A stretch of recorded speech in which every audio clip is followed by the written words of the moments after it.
శ్రీమద్భగవద్గీత సర్వమానవాళికి కల్పవృక్షం. జీవన గీత. ఈ భగవద్గీత ప్రతి ఒక్కరికి జీవన గీత, సర్వమానవాళికి కల్పవృక్షం వంటిది. ఈ భగవద్గీత ఏ ఒక్క మతానికో సంబంధించినది కాదు, అన్ని మతాల వారు చదవచ్చు.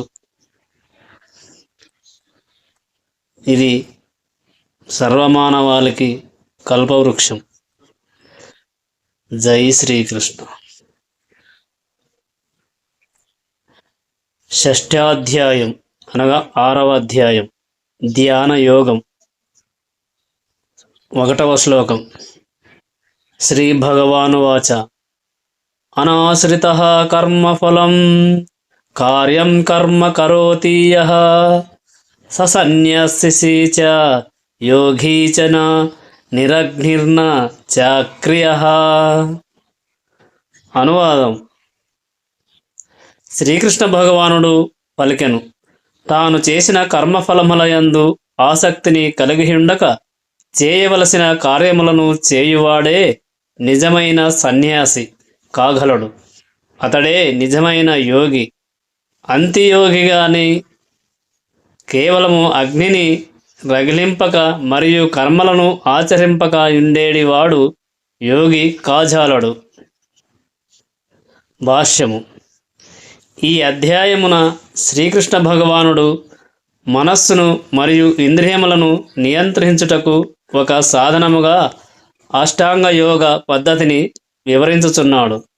సాధారణముగా ముఖ్యముగా ఈ కలియుగములో దీనిని ఆచరించుట మానవులకు మిక్కిలి అసాధ్యమైన కార్యం. ఈ అధ్యయనమున అష్టాంగ యోగ పద్ధతి ప్రతిపాదింపబడినను కర్మయోగము లేక కృష్ణ చైతన్యముతో కర్మ చేయుటయే ఉత్తమమని శ్రీకృష్ణ భగవానుడు నొక్కి చెప్పుచున్నాడు.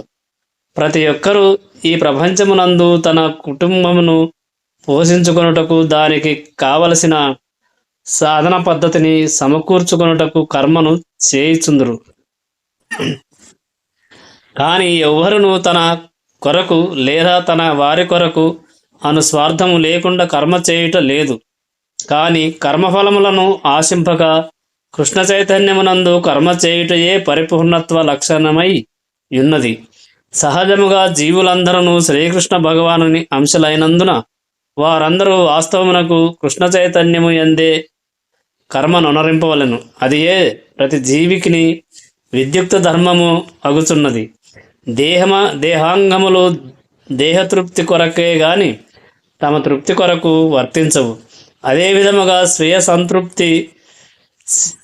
సంతృప్తి కొరకు కాకుండా సంపూర్ణుడైనట్టి భగవానుని సంతృప్తి కొరకు కర్మనొనరించు జీవుడే నిజమైన పరిపూర్ణ సన్యాసి లేక పరిపూర్ణ యోగి ఎనబడును.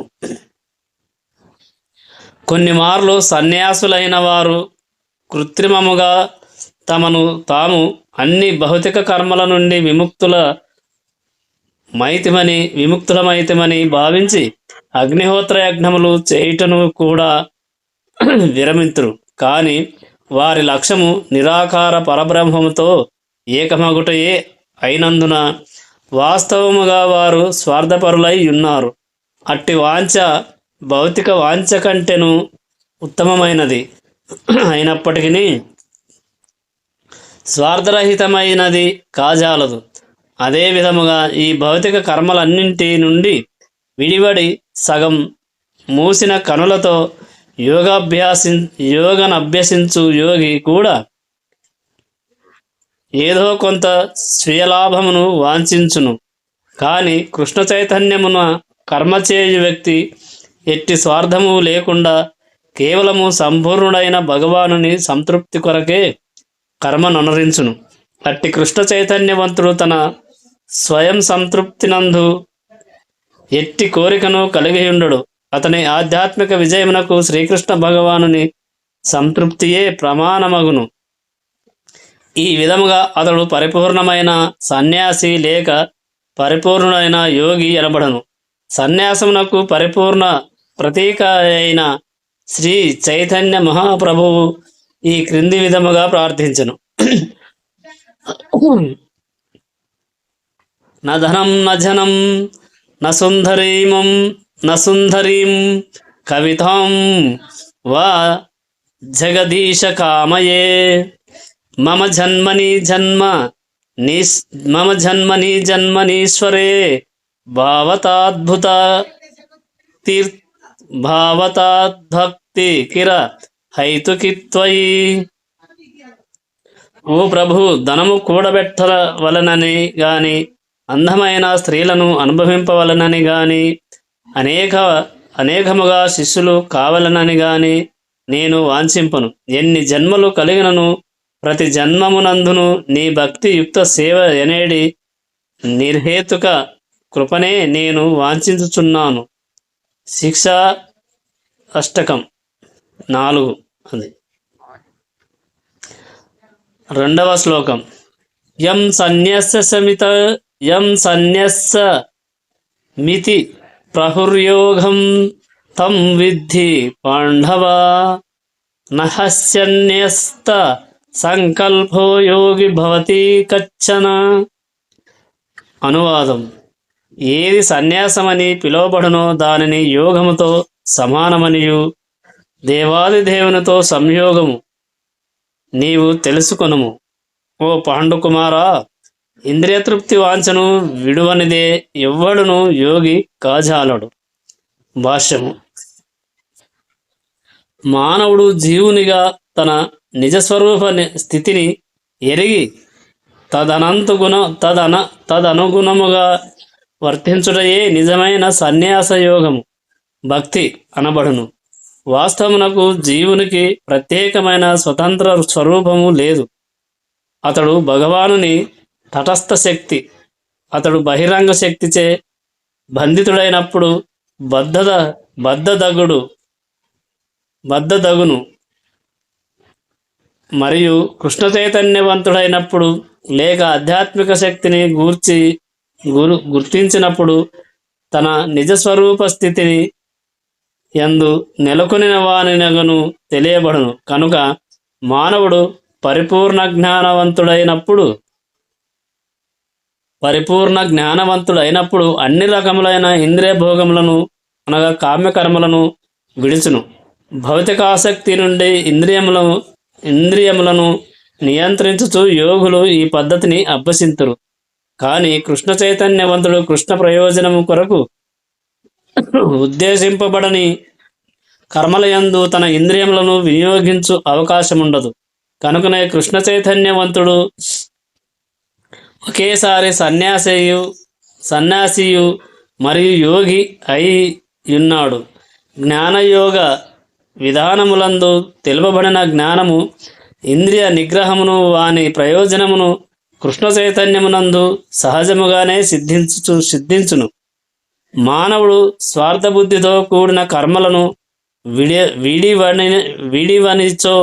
విడువనిచో అట్టి జ్ఞానము యోగము నిష్ఫలమగును. స్వార్థపూరితమైన చింతను విడిచి భగవానుని సంతృప్తిపరచుట కొరకై సంసిద్ధుడగుటయే జీవుని వాస్తవ లక్ష్యమై ఉన్నది.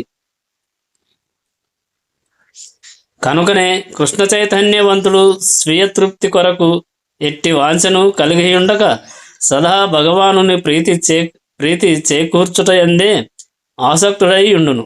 ఎవరును కర్మ చేయకుండా ఉండలేనందున భగవానుని గూర్చిన జ్ఞానము లేనివాడు స్వీయ సంతృప్తి కార్యమునందు ఆసక్తుడై యుండును. కానీ వాస్తవమునకు కృష్ణ చైతన్యమును అభ్యసించుట ద్వారా సర్వ ప్రయోజనములు మానవునకు సంపూర్ణముగా నెరవేరగలవు. 3వ శ్లోకం. అరురుక్ష్మోర్మనేరోగ్యం కర్మకారణముచ్యతే యోగరూఢస్య సైవ శమః కారణముచ్యతే. అనువాదం. అష్టాంగ యోగ పద్ధతి యందు ఆరంభ స్థితిలోనున్న యోగికి కర్మము సాధనముగా చెప్పబడుచున్నది. యోగమునందు సిద్ధిని పొందిన వానికి సర్వ భౌతిక కర్మల విరమణ సాధనముగా చెప్పబడినది. భాష్యము. మానవుడు భగవానునితో సంబంధమును ఏర్పరచుకొను పద్ధతియే యోగమని పిలువబడును. అత్యున్నతమైన ఆధ్యాత్మిక అనుభూతిని పొందుటకు అట్టి యోగమును ఒక నిచ్చెనగా భావించవచ్చును. ఆ నిచ్చెన జీవుని అత్యంత హీన స్థితి నుండి ఆరంభమై పరిపూర్ణమైన ఆత్మానుభూతి స్థితి వరకు వ్యాపించియుండును.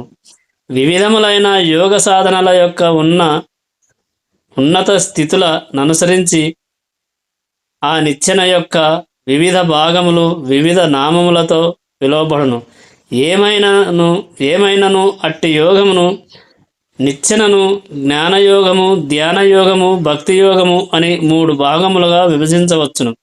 ఆ యోగ నిచ్చెన యొక్క ఆరంభము యోగారురుక్షువు స్థితి అనియు, దాని అత్యున్నతమైన చివరి మెట్టు యోగారూఢ స్థితి అనియు పిలువబడను. ఆరంభ దశలో వివిధ రకాల నియమముల ద్వారా మరియు వివిధ రకాల ఆసనముల ద్వారా, అనగా దాదాపు శరీర వ్యాయామము వంటివి మాత్రమే, ధ్యానమునందు ప్రవేశించుటకు చేయు అష్టాంగ యోగనిలో పద్ధతులు కామ్యకర్మలుగానే పరిగణింపబడును. అయినను అట్టి కార్యకలాపాలన్నీయు ఇంద్రియములను నియంత్రించుటకు అవసరమగు సంపూర్ణ మానసిక స్థిరత్వమును సాధించుటకు తోడ్పడును. అట్టి ధ్యానాభ్యాసమునందు పరిపూర్ణత్వమును సాధించిన వాడు కలత కలిగించేడి సమస్త మనోకర్మలకు దూరముగా నుండును. కృష్ణ చైతన్యవంతుడు ఎల్లప్పుడూ శ్రీకృష్ణుని గూర్చియే స్మరించుచుండుట చేత ఆరంభము నుండియే ధ్యాన స్థితి యందు నెలకొనియుండును. అట్లే శ్రీకృష్ణుని సేవయందు సదా నిమగ్నుడై ఉండును. కావున అతడు అన్ని రకాల భౌతిక కర్మలను త్యజించిన వానిగా భావింపబడును. 4వ శ్లోకం. యదా హి నింద్రియార్థేషు న కర్మస్వను సజ్జతే సర్వసంకల్పన సన్యాసి యోగరూఢస్తదోచ్యతే. అనువాదం. భౌతికములైన కోరికలనన్నింటినీ విడిచి ఇంద్రియతృప్తి కొరకు వర్తించుట గాని, కామ్యకర్మలందు నియుక్తుడగుట గాని చేయని మానవుడు యోగారూఢుడని చెప్పబడును. భాష్యము. శ్రీకృష్ణ భగవానుని దివ్యమైన ప్రేమయుక్త సేవయందు సంపూర్ణముగా నెలకొనినట్టి మానవుడు తన యందే తృప్తి ననుభవించును. కావున ఇంద్రియతృప్తి యందు గాని కామ్యకర్మల యందు గాని ఎన్నడను ఆసక్తుడు కాడు. కర్మను చేయకుండా ఎవ్వరును ఉండలేనందున అట్లు కృష్ణ చైతన్యవంతుడు కానిచో మానవుడు ఇంద్రియతృప్తి కార్యములందు నెలకొనవలసి వచ్చును. కృష్ణ చైతన్యము లేనప్పుడు ప్రతి ఒక్కరూ తమకు సంబంధించినట్టు గాని లేదా తన వారి కొరకు గాని సంబంధించిన స్వార్థపూరిత కర్మల యందు పాల్గొనుచుందురు. కానీ కృష్ణ చైతన్యవంతుడు మాత్రము ప్రతిదియు శ్రీకృష్ణుని సంతృప్తి కొరకే చేయుచు ఇంద్రియతృప్తి నుండి సంపూర్ణముగా అనాసక్తుడై ఉండును. అట్టి అనుభవ జ్ఞానము లేనివాడు యోగ అనేడి నిచ్చెన యొక్క ఉన్నతమైన చివరి మెట్టును చేరుటకు ముందుగానే యాంత్రికమైన విధానము ద్వారా భౌతిక వాంఛల నుండి బయటపడుటకు యత్నింపవలసి వచ్చును. 5వ శ్లోకం. ఉద్ధరేధాత్మానాత్మానం నాత్మనమవసాధాయేత్ ఆత్మైవ హ్యాత్మనో బంధురాత్మైవరి పూరాత్మనః. అనువాదం. మానవుడు తన మనస్సు యొక్క సహాయముచే తనను తాను ఉద్ధరించుకొనవలెను. ఉద్ధరించుకొనవలనే గాని అధోగతి పాలు చేసుకొనరాదు. బద్ధజీవునికి మనస్సు అనున్నది మిత్రుడును అలాగుననే శత్రువును అయి ఉన్నది. భాష్యము: వివిధ పరిస్థితులను అనుసరించి ఆత్మయను పదము దేహమును, మనస్సును, జీవాత్మను కూడా సూచించును. యోగ విధానమందు మనస్సు మరియు బద్ధజీవి అను అంశములు ప్రత్యేకించి ప్రధానములైనవి. యోగాభ్యాసమునకు మనస్సు కేంద్ర విషయమైనందున ఇక్కడ ఆత్మయనగా మనస్సు అని భావము. అట్టి మనస్సును నియంత్రించి దానిని ఇంద్రియార్థముల నుండి తొలగించుటయే యోగ విధానములకు గల ముఖ్య ప్రయోజనము. బద్ధజీవునికి అజ్ఞానమనేది బురద నుండి ఉద్ధరింపగలుగునట్లుగా మనస్సుకు శిక్షణ నొసగవలెనని ఇక్కడ నొక్కి చెప్పబడినది. వాస్తవమునకు భౌతిక స్థితి యందు మానవులు మనస్సు మరియు ఇంద్రియముల ప్రభావమునకు లోబడియుందురు. ప్రకృతిపై ఆధిపత్యమును వహింపవలెనని కోరికను కలిగించు అహంకారముతో మనస్సు కూడియుండుట చేతనే భౌతిక జగత్తునందు శుద్ధాత్మ భవబంధములలో చిక్కుకొనును. కనుక భౌతిక ప్రకృతి యొక్క పై మెరుగులకు ఆకర్షింపబడుకుంటున్నట్లుగా మనస్సునకు శిక్షణ నీయవలెను. ఈ విధముగానే బద్ధజీవుడు రక్షింపబడగలడు. ఇంద్రియార్థముల ఎడ ఆకర్షణతో ఎవ్వరును తమను తాము అధోగతి పాలు చేసుకొనరాదు. ఇంద్రియార్థముల పట్ల మానవుడు ఎంత అధికముగా ఆకర్షింపబడునో అంత అధికముగా అతడు భావబంధములలో చిక్కుకొనును. అట్టి భావబంధముల నుండి తప్పించుకొనుటకు మనస్సును సదా కృష్ణ చైతన్యమునందు నిమగ్నము చేయుటయే అత్యుత్తమ మార్గము. ఈ విషయమును నొక్కి చెప్పుటకే ఈ శ్లోకమునందు హి అను పదము ప్రయోగింపబడినది. అనగా ప్రతి ఒక్కరూ దీనిని తప్పక ఆచరించవలెను. అమృత బిందు ఉపనిషత్తు 2 నందు ఇట్లు చెప్పబడినది: మన ఏవ మనుష్యాణం కారణం బంధ మోక్షమోహో బంధాయ విషయ సంఘో ముక్తై నిర్విషయం. మానవునకు మనస్సే బంధమోక్షములకు కారణము. ఇంద్రియార్థములందు లగ్నమైన మనస్సు బంధమునకు కారణము కాగా, ఇంద్రియార్థముల నుండి అనాసక్తమైన మనస్సు మోక్షమునకు కారణమగుచున్నది. అనగా కృష్ణ చైతన్యమునందు నిరంతరము నెలకొనినట్టి మనస్సే మోక్షమునకు కారణమగును. 6వ శ్లోకం: బంధురాత్మాత్మనస్తస్య యోనాత్మైవాత్మనా జితః అనాత్మానస్తు శత్రుత్వే వర్తేతాత్మైవ శత్రువత్తు. అనువాదం: మనస్సును జయించిన వానికి మనస్సే ఉత్తమ మిత్రుడు, కాని అట్లు చేయలేని వానికి అతని మనస్సే గొప్ప శత్రువుగా వర్తించును. భాష్యము: నియంత్రించుటయే అష్టాంగ యోగాభ్యాసపు ప్రయోజనమై ఉన్నది. మనస్సు నియంత్రింపబడనిచో యోగాభ్యాసము కాలయాపన మాత్రమే కాగలదు. మనస్సును అదుపు చేయలేనివాడు నిరంతరము గొప్ప శత్రువుతో కలిసి జీవించుచున్నవాడగును. ఈ విధముగా అతని జన్మ మరియు జన్మ ప్రయోజనమును సంపూర్ణముగా వ్యర్థమగును. తన కంటెను ఉన్నతుడైన యజమాని ఆజ్ఞలను నిర్వర్తించుట ఎనున్నది జీవుల సహజ నిజస్థితి. మనస్సు జయింపరాని శత్రువుగా ఉన్నంతకాలము అతడు కామము, క్రోధము, ద్వేషము, లోభము, మోహము వంటి వాటి ఆజ్ఞలను సేవింపవలసి వచ్చును. కానీ మనస్సు జయింప ఆజ్ఞలను అనుసరించుటకు స్వచ్ఛందముగా అంగీకరించును. హృదయస్థుడైన పరమాత్మతో కూడి అతని ఆజ్ఞలను అనుసరించుటనే నిజమైన యోగము ఉపదేశించును. కృష్ణ చైతన్యమునందు ప్రత్యక్షముగా నెలకొనిన వానికి భగవానుని ఆజ్ఞలను సంపూర్ణముగా పాటించుట ఆ ప్రయత్నముగా జరిగిపోవును. 7వ శ్లోకం: జితాత్మానాః ప్రసంతాశ్చ పరమాత్మా సమాహితః శీతోష్ణసుఖదుఃఖేషు తథా మానపమానయోః. అనువాదం: మనస్సును జయించినవాడు శాంతిని పొందియుండుటచే పరమాత్మను చేరినట్టి వాడే యగును. అట్టి వానికి సుఖదుఖములు, శీతోష్ణములు, మానపమానములు అన్నియును సమానములే అయ్యున్నవి. భాష్యము: వాస్తవమునకు అందరి హృదయములందు పరమాత్మ రూపమున నెలకొనినట్టి దేవాది దేవుని ఆజ్ఞలను పాటించుటకే సర్వజీవులు ఉద్దేశింపబడి ఉన్నారు.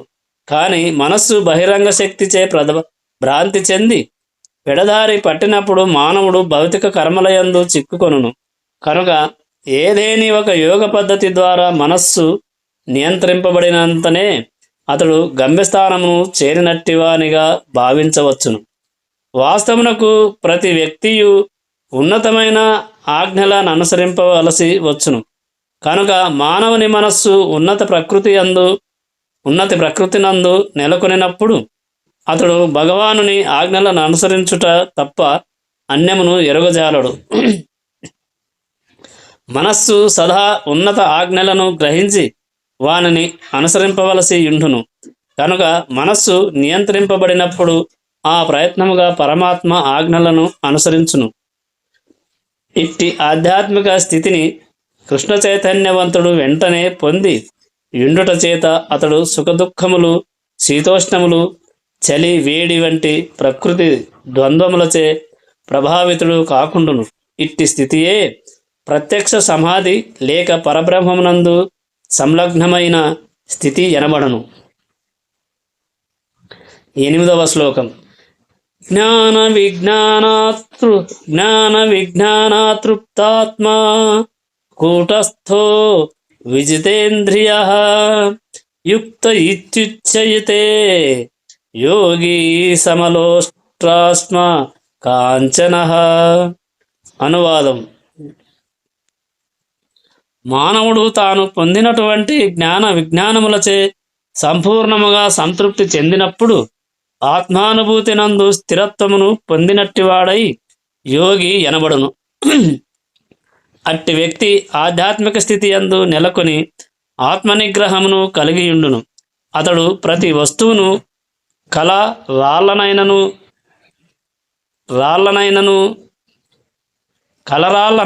రాళ్ళనైనను లేదా బంగారమునైనను సమానముగా గాంచును. భాష్యము: పరతత్వమును అనుభవపూర్వకముగా గ్రహింపని పుస్తక జ్ఞానము నిష్ప్రయోజనము. అది ఈ విధముగా తెలుపబడినది. అతః శ్రీకృష్ణానామాది న భవేద్ గ్రాహ్యమింద్రియైః సేవోన్మోకే హి జిహ్వాదౌ స్వయమేవ స్ఫుర అత్యదః. భౌతికముగా కలుషితమైన ఇంద్రియముల ద్వారా ఎవ్వరును శ్రీకృష్ణుని నామము, రూపము, గుణము, లీలల దివ్య స్వభావమును గ్రహింపజాలరు.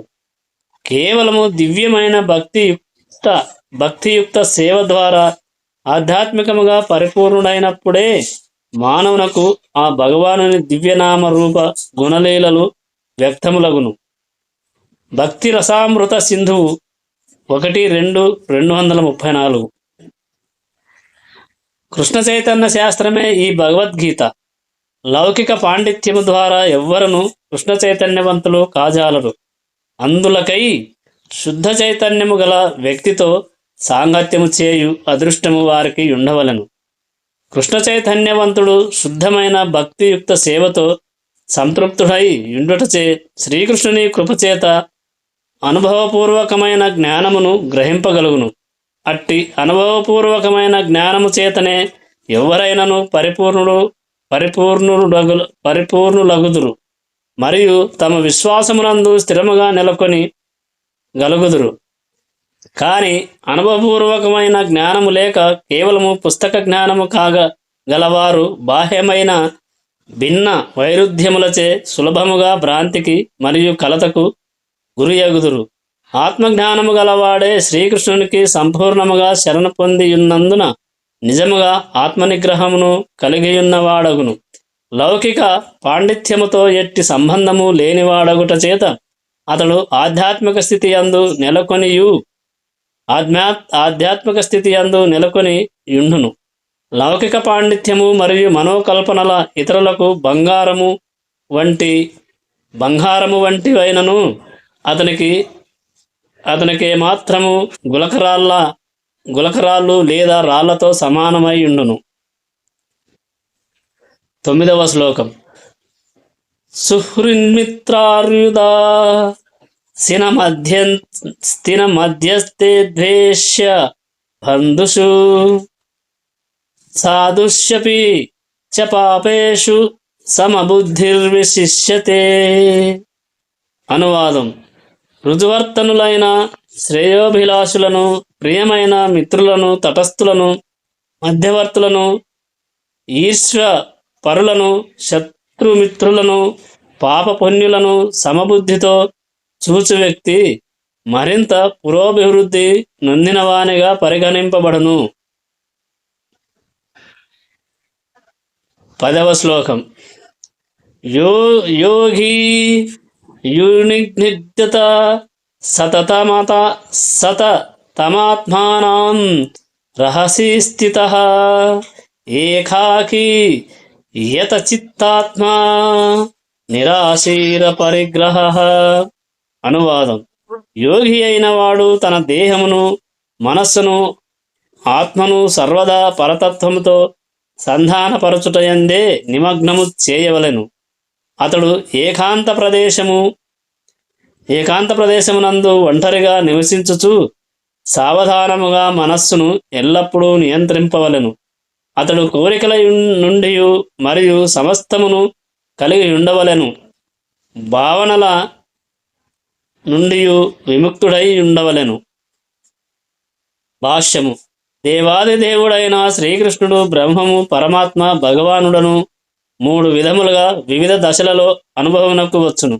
అట్టి భగవానుని దివ్యమగు ప్రేమ యుక్త సేవయందు సదా నెలకొని యుండుటయే కృష్ణ చైతన్యమని సంక్షిప్తముగా తెలపవచ్చును. కాని నిరాకార బ్రహ్మము లేదా పరమాత్మానుభూతి నందు ఆసక్తులైన వారు కూడా పాక్షికముగా కృష్ణ చైతన్యవంతులే ఎనబడుదురు. ఎందుకనగా నిరాకార బ్రహ్మము శ్రీకృష్ణుని దివ్యమైన దేహకాంతిగా కాగా, పరమాత్మ సర్వాంతర్యామి అయిన శ్రీకృష్ణుని స్వాంశరూపము.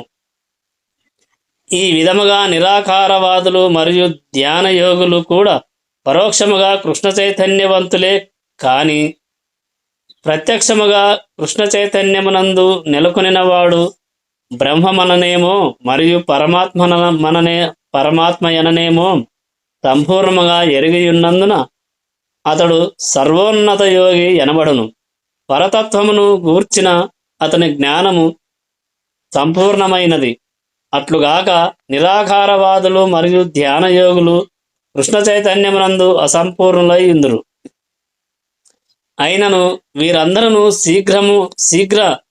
శీఘ్రముగానో లేక ఆలస్యముగానో సర్వోన్నతమైన పరిపూర్ణత్వమును పొందుటకై తమ ప్రత్యేక సాధనలయందు నిరంతరము శ్రద్ధతో నిమగ్నులై ఉండవలెనని ఇక్కడ బోధింపబడిరి.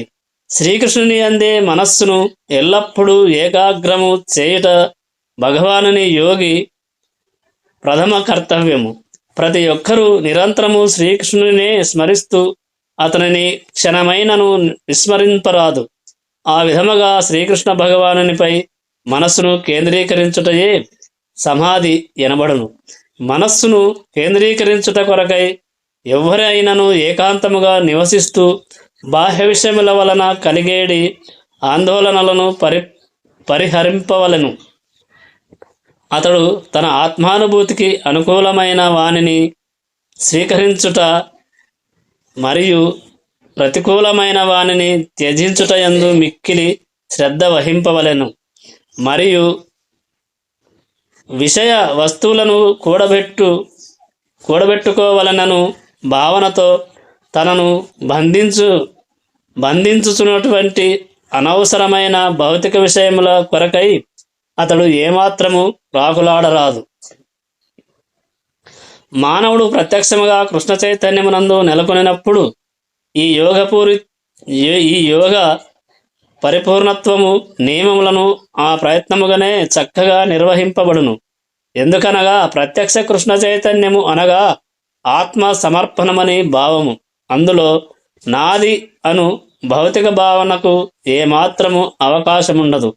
కనుకనే శ్రీలీల రూప గోపస్వామి కృష్ణ చైతన్యపు లక్షణములను ఈ క్రింది విధముగా భక్తిరసామృత సింధువు 1, 2, 255, 256 వివరిస్తున్నారు. అనాసక్తస్య విషయాన్ యథార్హాము ఉపయుంజయతః నిర్బంధః కృష్ణ సంబంధే యుక్తః వైరాగ్యముచ్యతే. ప్రాపంచికతయా బుద్ధ్యా హరి సంబంధి వస్తునః ముముక్షుభిః పరిత్యాగో వైరాగ్యం ఫల్గుకత్యతే. మానవుడు సర్వమును తానే కలిగి ఉండవలెనను భావనకు స్వామిత్వమునకు అతీతుడైనట్టివాడు అట్లుగాక శ్రీకృష్ణునితో వాటికి గల సంబంధమును ఎరుగకుండా సర్వమును త్యజించువాడు వైరాగ్యమునందు పరిపూర్ణత్వము పొందినవాడు కాజాలడు. కృష్ణ చైతన్యవంతుడు సర్వము శ్రీకృష్ణునికే చెందినదని పూర్తిగా ఎరుగుట చేత నాది అను భావన నుండి విముక్తుడగును. కనుకనే అతడు తన కొరకై దేని కొరకును ప్రాకులాడడు. కృష్ణ చైతన్యమునకు అనుకూలమైన విషయములను ఎట్లు గ్రహింపవలెనో మరియు దానికి ప్రతికూలమైన దానిని ఎట్లు పరిత్యజింపవలెనో అతడు సంపూర్ణముగా ఎరిగియుండును. ఆధ్యాత్మిక స్థితి యందుండుటచే అతడు సదా భౌతిక విషయ వస్తువుల నుండి దూరముగా నుండును. కృష్ణ చైతన్యము లేని వారితో అతడు సంబంధము లేకుండుటచే సదా ఒంటరి అయ్యుండును. కనుకనే కృష్ణ చైతన్యవంతుడే పరిపూర్ణ యోగి అనబడును. ఈ వీడియో ఇంతటితో ఈరోజుకి ముగిస్తున్నాం. మిగతాది రేపు 11వ శ్లోకం నుండి రేపటి వీడియోలో తెలుసుకుందాం. జై శ్రీకృష్ణ, జై శ్రీరామ్.